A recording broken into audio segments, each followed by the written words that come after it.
Nos conectamos a esta hora de la mañana con el diputado del Frente Amplio, Andrés Giordano. ¿Cómo está? Muy buena mañana. Buena mañana, Luis. Gusto de estar acá y con la misma buena vibra ahí de resolver los problemas. Creo que eso nos motiva para partir este lunes con lo que queda de semana corta, pero semana importante de todas formas. Sí, por supuesto, con la mejor vibra, con la mejor energía. Lo comentaba anteriormente, un fin de semana de esos complejos álgidos a nivel político, ¿no? La remoción del fiscal Patricio Cooper en la investigación del caso Procultura y el fallo de la Corte de Apelaciones de Antofagasta, un fallo que marca un precedente, ¿no? Respecto al actuar de la Fiscalía, de las policías, ¿no? Quiero preguntarle a usted, diputado Giordano, ¿cómo pondera la salida del fiscal Patricio Cooper y las reacciones que ha provocado esto, ¿no? Sí, y bueno, voy a ir un pelito más atrás para llegar a la respuesta de esa pregunta, pero por cierto, este no ha sido el único de los fin de semana intensos que hemos tenido, ni a nivel político, ni a nivel judicial, porque la verdad que llevamos algo así como un mes con noticias tras noticias, titulares tras titulares, que principalmente tienen que ver con filtraciones, en este caso de la causa Procultura, pero en el tiempo reciente hemos visto una serie de filtraciones que se han vuelto bastante normales, lamentablemente, en el Ministerio Público. Y esto es problemático porque precisamente lo que hace es que complejiza el proceso de arribar a la verdad, de encontrar responsabilidades y eventualmente sanciones cuando existen denuncias tan graves como las que hoy día se discuten. A ver, nosotros, porque decía que voy a ir un poquito más atrás, nosotros como Frente Amplio, en nuestro partido, lo que ha dicho desde el minuto 1 que han aparecido antecedentes sobre esta materia, es que todos y todo lo que tenga que investigarse debe hacerse a fondo, debe hacerse con rigurosidad. Pero por cierto, y esto lo advertimos y fue bastante polémico durante la semana pasada, debe hacerse siempre respetando las garantías constitucionales, ¿no? Efectivamente tenemos un Estado de Derecho que se encarga de tener poderes, entre esos está el Poder Judicial, que tiene un trabajo muy relevante que hacer, pero tiene que hacerlo con apego estricto al mandato constitucional. Entonces, que hoy día tengamos un pronunciamiento categórico de la Corte de Apelaciones, donde se declara esta interceptación telefónica en particular, una escucha entre el presidente y su ex psiquiatra como ilegal, es sumamente grave, es sumamente preocupante para la institucionalidad, para esta idea que nosotros defendemos harto, de que es que las instituciones funcionen, porque la verdad, y el fallo incluso lo dice, nos devuelve a épocas de nuestra historia bastante reciente, no tan lejana, en que efectivamente el Estado vulneraba todas estas garantías constitucionales, ¿no?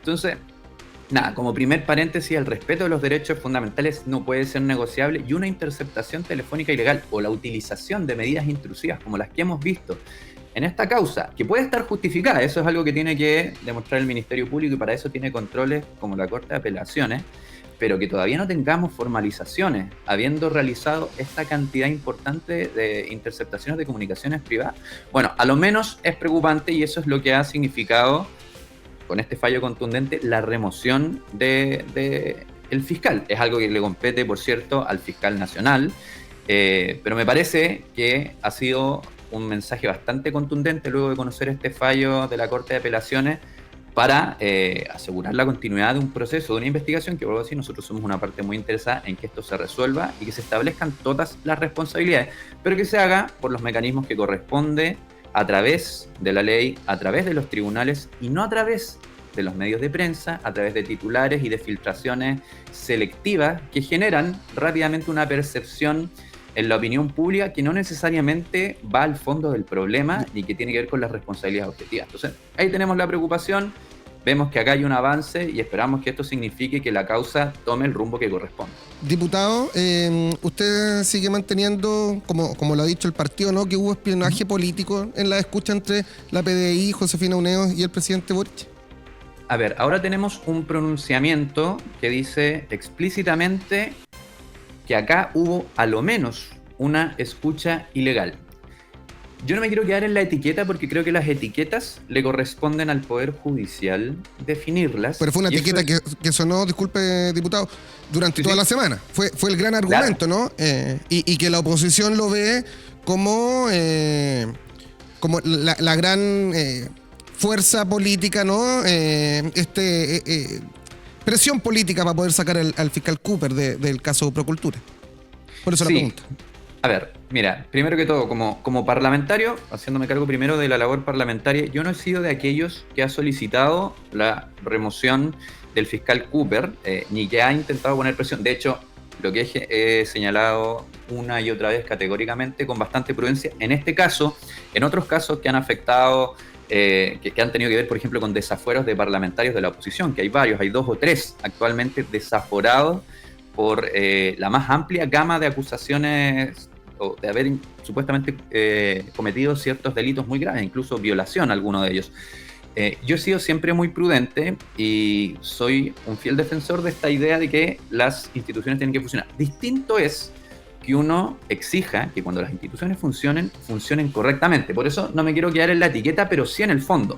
Aquí lo que ha existido por parte del Frente Amplio es una crítica, primero, al procedimiento, a la cantidad de medidas intrusivas que hasta el momento, porque no existen formalizaciones, uno a lo menos legítimamente puede plantearse, ha sido justificado, porque convengamos a lo menos que el hecho de que yo me meta en una conversación, por ejemplo, privada entre usted y su pareja y entre usted o X personas, porque creo que usted cometió un delito, si no tengo antecedentes suficientes para aquello, estoy, ¿no?, infringiendo una serie de regulaciones que están en el Código Procesal Penal, que precisamente solo dan autorización y curso a este tipo de medidas tan complejas cuando existe un antecedente que lo funda. En este caso todavía aquello no queda claro y uno ve que hay más de 40 celulares pinchados y no hay formalizaciones. Eso es algo. Lo segundo es que efectivamente nosotros presumíamos que este recurso de protección presentado por la señora Neus, a quien además quiero decir, no conozco, como tampoco conozco a Alberto Larraín, pero que sí conocía los fundamentos que ella estaba esgrimiendo en su defensa, que es que en el fondo la habían pinchado a ella sin ser sujeto de interés, y que es efectivamente lo que termina zanjando la Corte, en una conversación donde además habla con el presidente, y conversación que además se filtra a la prensa, que es lo segundo que yo diría grave, porque no sería tan complejo si finalmente el Ministerio Público, de alguna manera, o por acción u omisión, no estuviera permitiendo, por falta de garantía, que este tipo de intercepciones, que tienen que ser celosamente resguardadas para que las causas puedan avanzar como corresponde, terminen en la prensa. Y además tiene una tercera arista, que es que cuando estas interceptaciones de comunicaciones contienen información ajena a los delitos que se están investigando. Le voy a poner otro ejemplo, muy reciente, la conversación entre la diputada Carol Cariola y la ex alcaldesa Iracy Hasler, donde la diputada Cariola le expresa lo que ella siente respecto del gobierno y respecto del presidente de la República en un momento determinado, circunstancia que la impulsó a ella a tener que pedir disculpas públicas porque esta conversación se había puesto de alguna manera fuera de contexto y además era de su esfera privada, no tenía nada que ver con el caso Sierra de ella y sin embargo no se borró de la carpeta, y no solo no se borró de la carpeta, sino que se imprimió y se publicó en medios de comunicación. Estas cuestiones a nosotros nos parecen que merecen una crítica de fondo, y es la crítica que estaba contenida en la declaración del Frente Amplio y que hoy día de alguna manera algunas de estas críticas ya van teniendo un grado de consenso mucho mayor en el mundo jurídico y también en el mundo político a propósito del pronunciamiento que hemos tenido de la Corte de Apelaciones. Yo quiero señalar un fragmento del fallo de la Corte de Apelaciones, ¿no? Dice lo siguiente, estaba buscando este pequeño fragmento porque es importante. Dice: no resulta admisible que a casi 25 años de vigencia del sistema penal que nos rige, porque acá la crítica no es solo al Ministerio Público, la policía ejecute medidas intrusivas que no han sido dispuestas por el juzgador respectivo sobre pretexto de incorporar elementos de juicio al acervo probatorio de la causa. En consecuencia, al haberse ordenado la práctica de diligencias intrusivas sin fundamentación alguna, y que en parte tampoco cumplen con las exigencias propias de los preceptos que la regulan, se ha incurrido en una actuación ilegal y a la vez arbitraria. Esto es la crítica de fondo que nosotros hicimos como partido, y lo que queremos es que efectivamente ahora se corrija y que tengamos una causa que avance con formalizaciones. Diputados, vamos a seguir avanzando con los temas. Ayer, y como es habitual, ¿no? En cada domingo por la noche, una nueva entrega de la encuesta CADEM, que muestra un José Antonio Kast empatado con Evelyn Matei, lo estamos viendo en pantalla, en respuesta espontánea, ¿no? Preferencia espontánea. En tercer lugar, Carolina Toá, y empatados con 6 puntos, Johannes Kaiser con Gonzalo Vinter. Pero dos preguntas que se desprenden acá. ¿Cómo ve usted y cuánto le preocupa a su sector que las derechas lideren las encuestas, al menos esta, y en particular con su candidato, ¿no? El candidato del Frente Amplio, que parece no crecer por tercera semana y que se ve empatado en los 6 puntos?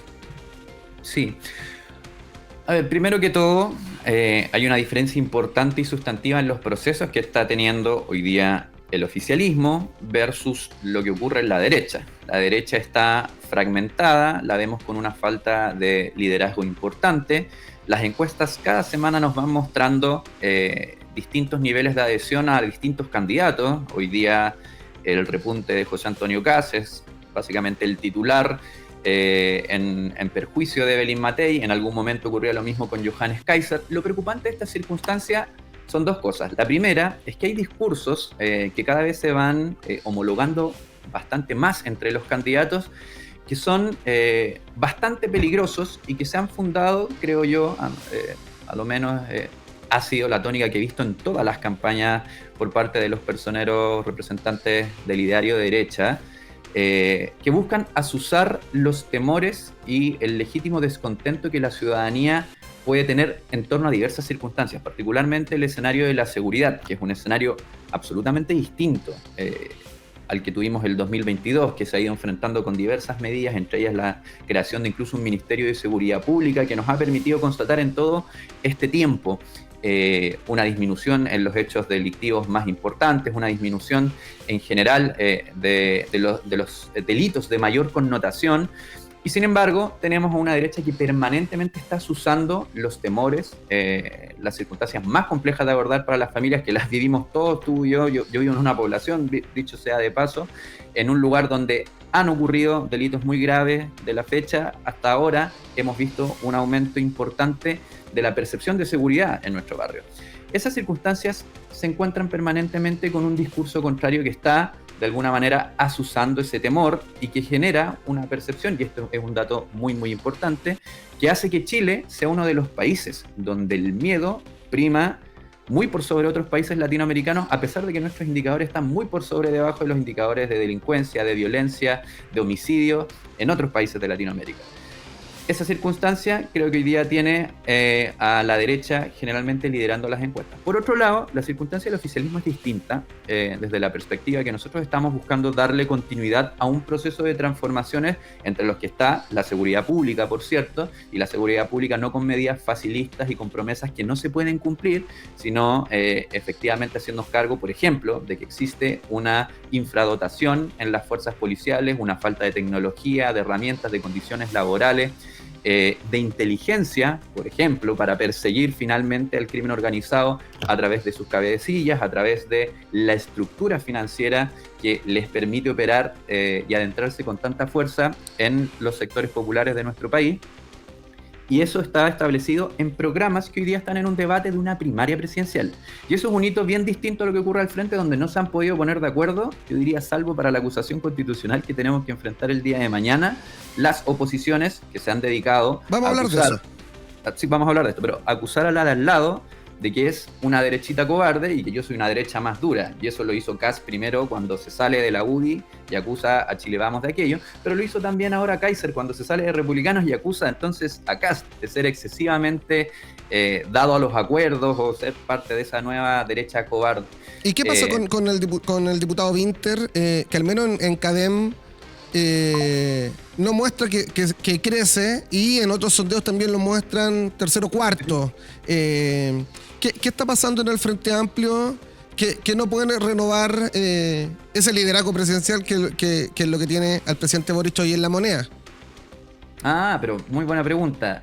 En esta fecha, el presidente Boric, que hoy día está en la moneda, No no marcaba. marcaba dentro de las preferencias. De hecho, todo apuntaba a que los candidatos que nosotros íbamos a estar viendo en primera vuelta iban a ser en esa época, usted se acordará, Joaquín Lavín y Daniel Jadwe. Y la verdad que ninguno de los dos llegó Incluso a a la Pamela papeleta. Giles, me acuerdo, en un momento Y estaba sonaba. Pamela Giles también marcando con mucha fuerza. Entonces, ¿qué quiero decir con esto?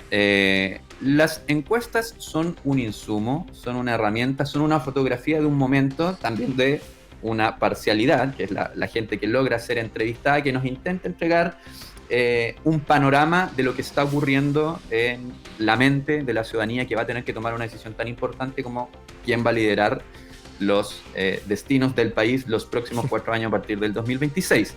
Nosotros no somos de aquellos que se alertan por estos momentos, sino que trabajan en función, de entender los insumos, pero de desplegarnos en el territorio en el marco de una campaña en primarias. Y en esto quiero hacer una pequeña salvedad.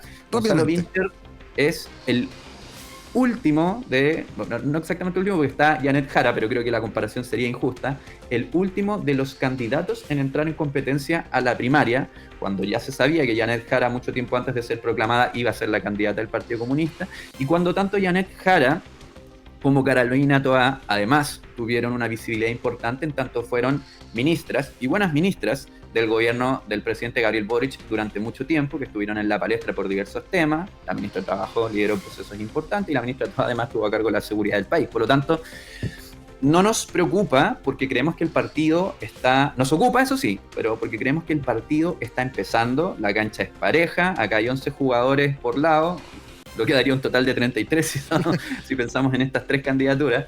No, pero tenemos un partido que es justo que se va a dar en la medida que los tiempos de campaña fluyan. Creemos que además los debates son la oportunidad en la que nuestro candidato tiene la posibilidad de ir mostrando propuestas. Ya ha tenido algunos, pero no han sido de cara a la ciudadanía, han sido la mayoría en instancias empresariales, en ciertos espacios más cerrados, pero creo que a medida que el tiempo vaya pasando, primero se va a mostrar, uno, la solidez que tiene el candidato, en tanto además no ha sido parte del Ejecutivo, sino que ha tenido una visión muy relevante desde el Poder Legislativo, como uno de los parlamentarios que ha sido capaz de disputar ideas con mayor fuerza y claridad, probablemente de todo el hemiciclo, con una mirada que también le permite poner una patita afuera, ser un, digamos, quizás crítico de distintas cuestiones que cuesta verlas cuando uno es parte del Ejecutivo y que le permiten ponderar desde esa experiencia parlamentaria también cuál es la proyección que él quiere que sea el gobierno del Frente Amplio y con un programa que además se hace cargo de proyectar hacia el futuro al país, hacia el año 2050, que es algo que a lo menos yo no he escuchado hasta el momento, pero que tiene que ver con generar condiciones de prosperidad,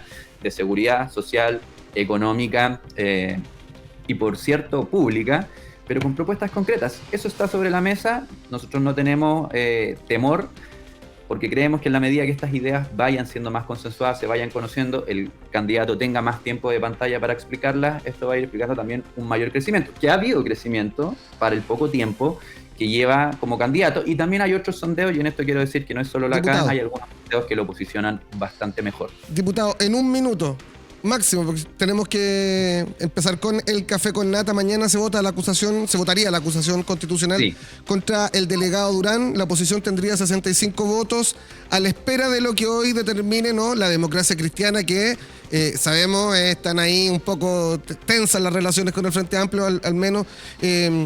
¿Ve que se pueda aprobar, rechazar esa acusación constitucional el día de mañana? ¿Cómo ve usted el escenario en un minuto? Se la pongo difícil. Sí, primero espero que ninguna diferencia o controversia con la democracia cristiana sea más importante que el desafío que tenemos de unir a las fuerzas progresistas y caminar en una dirección que permita defendernos de la amenaza que está al frente a través de las ultraderechas, porque hoy día todas las derechas son ultraderechas. Lo segundo, el delegado presidencial concurrió a la Comisión de Deporte, de la que yo soy parte, también concurrió a la Comisión de Seguridad y explicó y desmitificó latamente todas y cada una de las acusaciones que se le han hecho, y quienes tuvimos la oportunidad de compartir en esas instancias, la verdad es que quedamos bastante convencidos que no existe ninguna vulneración de la Constitución ni de las leyes, ni nada que ponga gravemente en peligro la seguridad de la nación a propósito de su actuar como delegado presidencial ante los graves hechos ocurridos en el Estadio Monumental. Por lo tanto, si acá prima un juicio jurídico, donde efectivamente nos hacemos cargo de las evidencias y de los argumentos, yo espero que la acusación constitucional se rechace y que esto no se vuelva una vendetta política de ningún sector. Evidentemente sabemos que en la derecha esto puede ser mucho pedir, pero particularmente en los sectores de centro, que como usted bien ha dicho, puedan tener algún tipo de resquemor, que evalúen en torno al trabajo del delegado y que cualquier diferencia la podamos discutir, la ropa sucia, la lavemos en casa. Perfecto, y no a través de estas venganzas que a la larga no van a ayudar a resolver el problema de la seguridad en los estadios y que van a hacer un grave daño a la necesidad de mantener la unidad del progresismo. Perfecto, diputado Andrés Giordano del Frente Amplio, muchísimas gracias por conectarse esta mañana en Soy la News.